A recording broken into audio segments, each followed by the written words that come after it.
questions, feel free to put that in the chat, or you can raise your hand and we can invite you to come off mute. That way we can better address your concerns. All right. There are so many good Shantala, questions. I do see so many good questions. Oh, wonderful. Yes. My chat open as well. Thank you, Erin. So yes, I took a note of a few questions, Sophie, and then once I'm done, so like you can read the latest ones. The first question was why the one of our slide we talked about not to use the spray bottle for cleaning. What is the reason behind it? Shannon, Aurora, do you want to take that question, or do you want me to go ahead?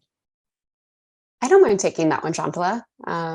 So yeah, you don't want to use the spray bottles because the liquid within the spray bottles, when you're using it, can become aerosolized. And that poses as a really big safety concern for your staff because they can breathe it in and it can hurt the respiratory tract as well as it can irritate their eyes. So we're really wanting to recommend using pour bottles and stay away from those spray bottles. Shantala, do you have anything else to add, or Aurora? No, perfect. What you said was perfect. And the next question is, can we, Aurora, this question for you, can we keep the water bottle on the EVS card? No, we recommend for best practices not to have personal items on the card because you don't want to contaminate.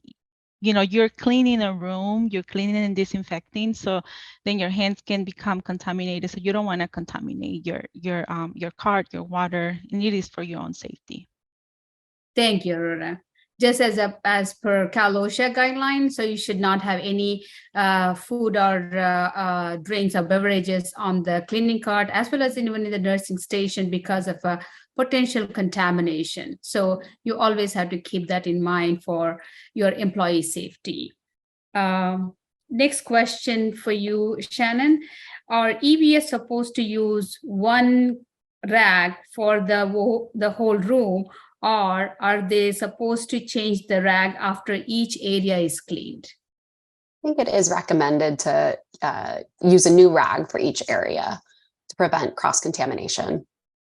Yes, you're right, Shannon. I think the reason because we don't want to cross-contaminate, taking anything from the patient bed space and then taking to the bathroom, or after you cleaning the bathroom, you're taking the same cleaning cloths to clean the doorknob, right? So the bathroom doorknob or the light switch. So we don't want to contaminate. Thank you.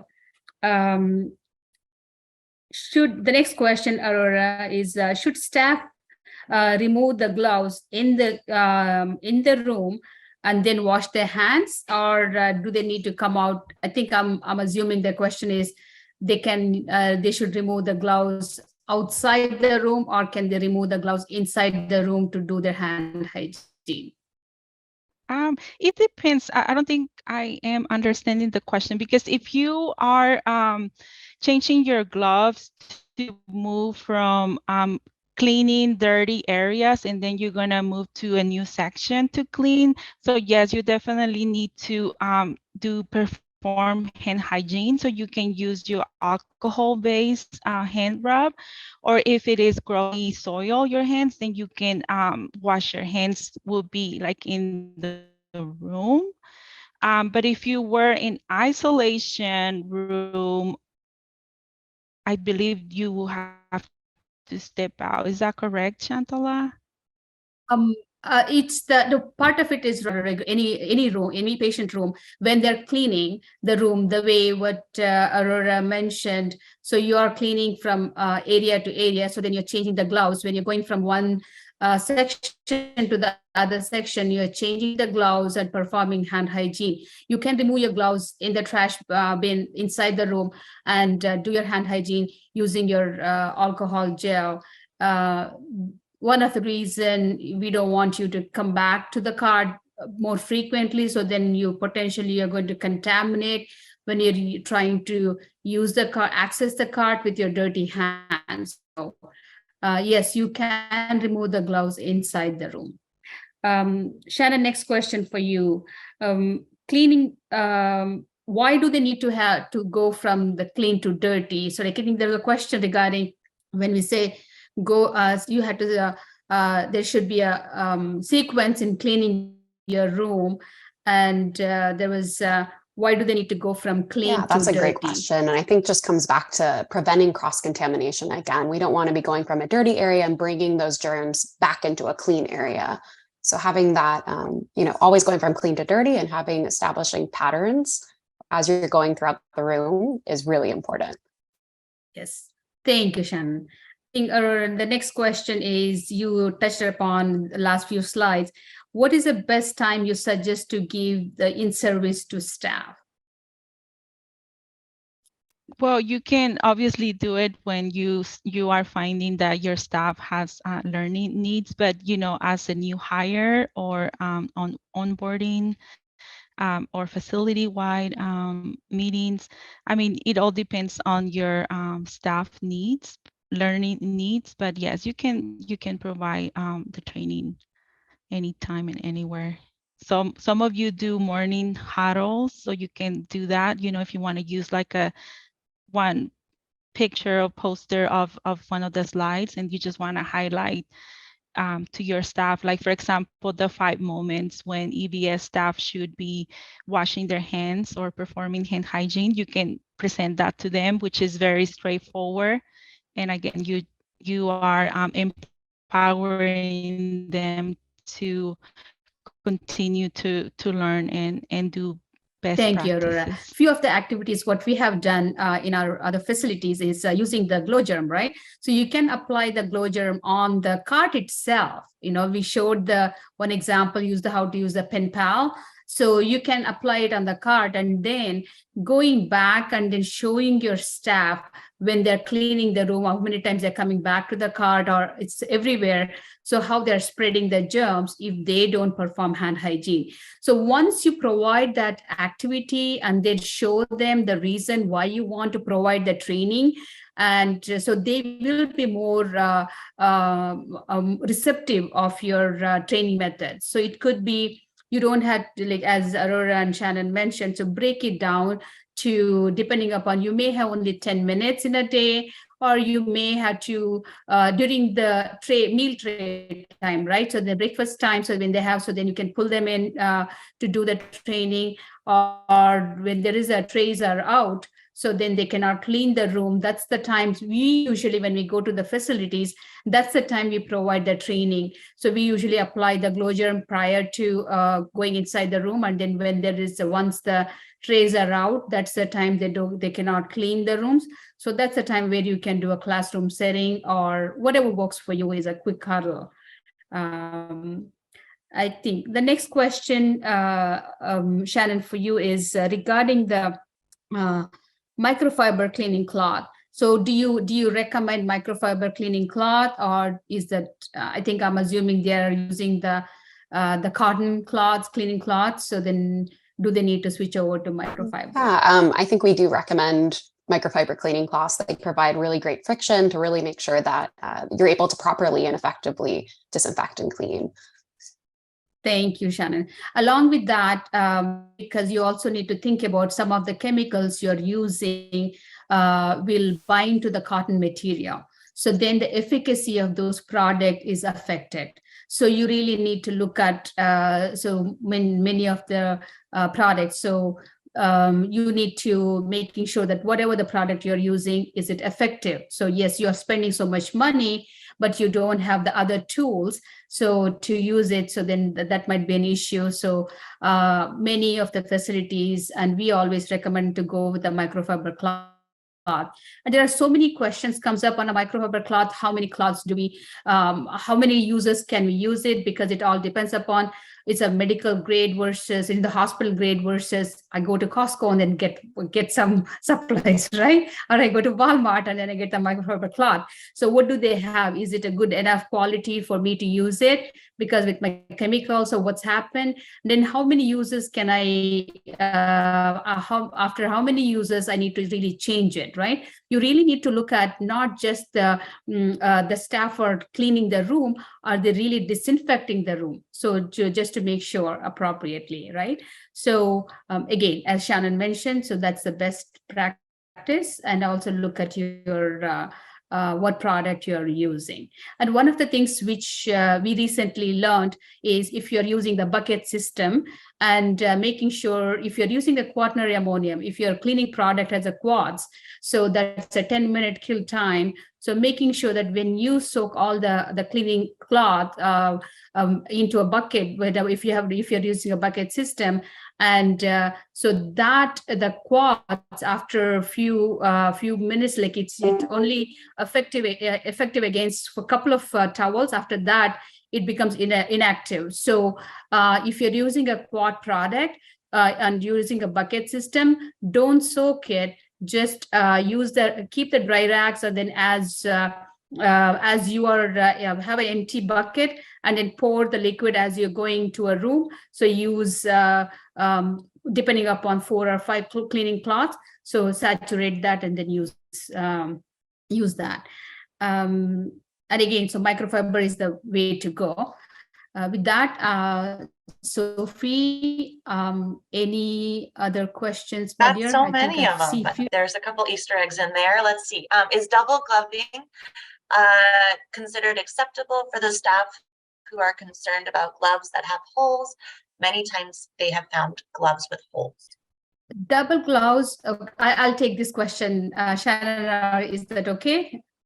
Okay, so double gloves is, you can use, like we don't recommend the double gloves, but if they, sometimes personally some of the staff are concerned, so they will have a double glove. Sometimes we see a triple gloves, but all of those gloves needs to come off each time they go to one area to the other. So then they cannot just peel the first layer and then move on to the second layer, or to use the gel and then to wash their hand with a gloved hand. So those are all not recommended. All right, thanks, Shantala. So next up, which EPA product do you recommend for cleaning floors for killing C. auris and C. diff? So C. diff is list K, EPA registered list K, that is bleach is product. That's the one which is for C. diff. For C. auris, yes, you can use the list K, but again, so when you're using the bleach, the overuse of bleach can ruin it becomes corrosive. So list P is what we talk about, which is effective against Candida auris. So we always recommend right now, so with the Candida auris situation in many of the facilities in California, if you have a list P product and list K for C. diff, so you have 2 products, so limit to 2 products. That'll be great. Thank you, Shantala. Okay, next question. Is it safe to set a hydration area designated just for staff to place their personal water bottles and pitchers? Yes. In the acute care hospitals, we always have that, especially during the summertime.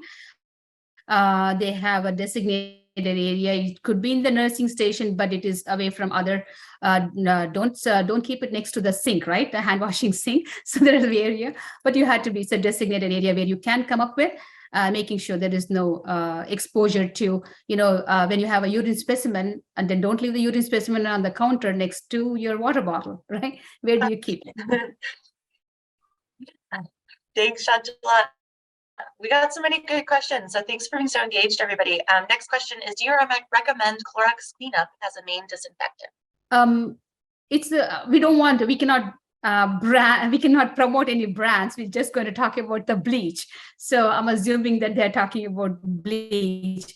So bleach is always one product. You should keep it in your building, as it can kill everything. But when you use a lot of bleach on the floor, on any of the furniture, and that can be corrosive. When it is corrosive, then sometimes you have it can harbor more pathogens or more bugs inside. When it becomes like the wooden pieces can become porous as you're using a lot of these, right? So then the bugs can go in and then stay in that porous material, right? So you really need to look at where do you want to really use your bleach product versus non-bleach product. Fabulous, thank you. Okay, so we got a question about the room cleaning diagram, and there was one earlier in the chat as well about printing the room diagram slides. And yes, you absolutely can do that when the toolkit becomes available. And any diagrams you saw today, there are more on the slide set. You can print those out to have in a binder or share with your staff. We're glad that you like them. So this question is, your room diagram did not include mopping the floor. Does mopping the floor just start at the far side of the room and end in the bathroom area? Or do I need to work from cleaner to dirtier, or from common areas to bed areas to bathroom? Aurora, Shannon, do you want to take it, or do you? I can take it. So yeah, you're going to definitely want to go from clean to dirty. So moving from those common areas to the bed area and bathroom always last. Is that about right, Shantala? I think I'm misreading the question. Common areas to bed areas. I think you're right. So the exception is we always recommend to have two microfiber mop for per room, and some facilities have used, depending upon if you have 3 or 4 bed occupancy, they use multiple. One for the bathroom and one for the room is the standard. But if you want to use more than one for the room, you can. Because we have seen once you clean the bathroom, you don't want to use the same mop to use clean the rest of the room again. Clean to clean, don't bring back the dirty to clean area. All right. Well, there are a bunch more questions, and they're all really great questions. We have office hours next week, which Erin will talk a little bit more about. But as a last question, I definitely want to address that we do eventually want to offer this toolkit and these resources in other languages, but we're not quite there yet. So thanks for asking about that. We really want this to be accessible to anyone who could use it. So we're hoping so. We're going to work towards that goal, but we're not there yet. And with that, I'll pass it to Erin to wrap it up. Thank you to Shantala for answering all those questions, and Shannon and Aurora as well. Appreciate it. Great. Thank you, everyone. And I can add to that response too. We are hoping to get Spanish translations as our first language, hopefully by the end of the year. So keep your fingers crossed, because we know that it will definitely be a valuable resource. Thank you to our speakers today. I think we're going to wrap up with some next steps in the last maybe 10 minutes or so. And we got to get you that information on how to get your CEs today. So again, thank you all for joining today. We know that your time is super valuable, so we appreciate you spending time to get to know what resources are available out there. I think that you'll find this to be very user-friendly and hopefully fun to get your staff engaged in some learning. And again, thank you for all your participation throughout the presentation and during our Q&A. So first things first, we would love to hear your feedback. Let us know how we did today. If you enjoyed the training, if you think it could use some improvement. As you close out the webinar today, another browser will pop up on your screen with an evaluation. So take a couple of minutes to fill that out and let us know how we did. We encourage you to take a look at the toolkit and implementation guide once it launches. Again, we're aiming for mid-September to get that out to everybody. We'll notify you when that's available. So if you're here today, you'll get an email from us letting you know when that's on our website.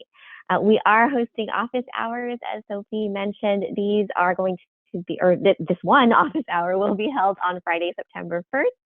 From 11 to 12 p.m. And if you haven't already, you can register using the link on the screen there. We'll also try to get that in the chat for you. If you haven't joined our office hours, it is a good time. We invite speakers from different nursing homes who have implemented similar training programs in their facilities. So you get to learn and hear about realistic ways to implement these types of trainings in your facilities. You can ask questions of our panel. We go over any questions we might have missed during the Q&A from the workshops, and you can bring additional questions or stories to share with everybody on the call. We do have 3 more Train the Trainer webinars this week, so feel free to join again if you had to join in late today or had to, well, I guess you wouldn't be here if you had to jump off early, but if you wanted to hear any of this information again, or if you want to invite a colleague to join, go ahead and sign up for the workshops this week. There's one tomorrow, one on Thursday, one on Friday. Really, the goal is to bring back these training principles to your SNF so that everyone is trained on these topics, and you can register for all of these workshops, the office hours. You can access all the curriculum, all the slides, and the recording eventually on our Train the Trainer web page. That link is again on the screen, and we'll get that in the chat for you. All right, and the moment I think many of you have been waiting for, how do I get my CEs? So don't worry about memorizing all of this. This will be emailed to you, but I will give you an overview. If you registered for today's session, you will get this email sent in the next few days, I believe. I don't see head nods, but HSAG will send that out to you. HSAG is our CE provider for this event, and this workshop today is 1.5 contact hours of CE credit, both by the California Nursing Home Administrator Program, or NHAP, as well as the Florida Board of Nursing. I know I said Florida, I didn't say California, but note that Florida Board of Nursing and the California Board of Nursing have reciprocity. So the nursing certificate will be accepted by California, and it will apply to both RNs and LVNs. So there are a few links on the screen here. We'll get that in the chat. If you're new to HSAG's Learning Management Center, you'll click on the new user registration link there. And if you have taken a course with HSAG and received credit, you'll click on the existing user link there. Both links will take you to your the page where you can attest to being here today. They'll ask for your name, your license number. You'll answer one question, and then you can download your certificate immediately. If you don't need CEUs, but you need a certificate of completion, you can follow the same process. Instead of a license number, you can enter CA for California, and that will appear on your certificate. You can also choose any state you want to appear on your certificate if you're joining from out of state today. Additionally, you can always go back into your account to access your CE certificate at any time. And if you do have questions about any of this process, feel free to reach out to Deborah Price, who is our CEU contact at HSAG. Her email will be in the chat for you. It's dprice@hsag.com. And we encourage you to do this by September 30. That way you have all of your certificates in order when you need it. And then I just want to put our project inbox email address on the screen. If you didn't get your question addressed today, or if you have other questions about implementation, how do I do this in my facility, feel free to reach out. We're at nursinghomes@hsag.com. Again, look forward to these workshop slides online, as well as the recording and all the toolkit materials. We hope you enjoyed today's workshop. Any closing remarks from any of our panelists today? We do have a few minutes. I think that's it. I did see one question regarding just registration for these courses, and I would encourage you, Juan Carlos, to contact Deborah Price about that one, because she has all the info, and she'd be the best person to ask about that. So her email is in the chat. Perfect. Well, then this concludes today's workshop. Again, thank you to our instructors, to our speakers today. Thank you to all of you for participating. If you have any questions that come up, feel free to contact us here at nursinghomes@hsag.com. And we will see you at office hours next week. Have a wonderful day, everyone. Thank you. Thank you.